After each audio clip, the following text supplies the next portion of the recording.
Technipool. Alors là, sur cette vidéo, on va parler de comment nettoyer son pré-fil de pompe et son filtre. Il faudra éteindre la filtration. Ici, on l'éteint via les boutons qui sont sur le côté du tableau. Ou via votre application OneE ou MyIndigo. Une fois que la filtration est éteinte, on va fermer les vannes d'aspiration afin d'éviter un désamorçage de la pompe. Au point le plus haut de votre filtration, il y a un petit purgeur qu'il faut ouvrir afin que l'eau du circuit s'échappe et qu'on puisse intervenir dessus. Une fois que votre filtre est totalement vide, vous voyez, il n'y a plus d'eau, on peut réintervenir dessus pour l'ouvrir. Vous avez des petites poignées qui vont vous aider à forcer. Il suffit de tourner un verse horaire. Hop. On enlève le filetage. On enlève la cloche en faisant bien attention. Il y a un joint torique ici qui a tendance à nous faire des petites blagues et à s'enlever. N'hésitez pas à le remettre, le nettoyer et de temps en temps à le graisser avec de la graisse alimentaire. C'est une graisse translucide qu'on trouve sur le marché. Hop. Et ensuite, on a accès au fameux filtre.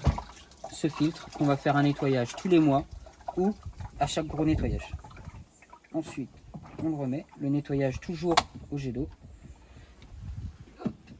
Pour refermer, on fait bien attention à notre fameux joint. On met notre couvercle, notre filetage,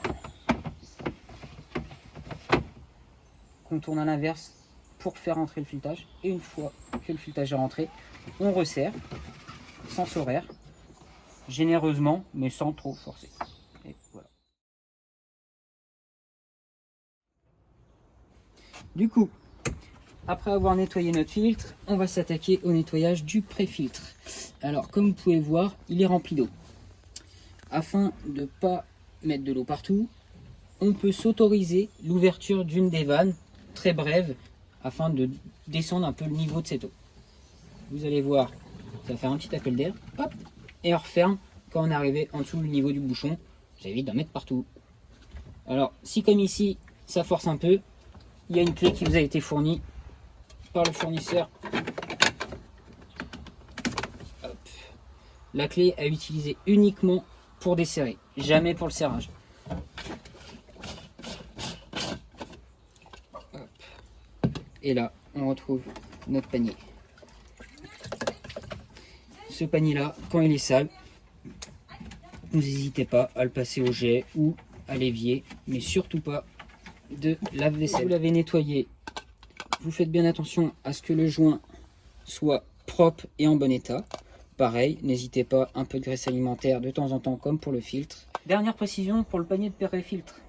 Alors, après l'avoir bien nettoyé, bien faire attention au remontage. Comme vous pouvez le constater, il y a un orifice, c'est côté aspiration et non l'inverse. Sinon, ce sera inefficace et la pompe va forcer et ne va pas aspirer correctement l'eau. Donc on le met bien face au collecteur avec les vannes. Si ça force, c'est qu'il y a un souci. Donc hop, là il y a des petites encoches, on y est et il descend de lui-même. Vous remettez votre couvercle, vous tournez un peu à l'envers afin que le filetage prenne bien. Une fois que c'est bien pris, vous resserrez. Si ça force, c'est pas bon. Et vous recommencez en sens inverse. Là, vous serrez généreusement, à la main uniquement, et ça suffit amplement. J'espère que cette petite vidéo vous a bien aidé à utiliser votre piscine ainsi que votre locale technique. Et je vous dis à bientôt chez Technipool.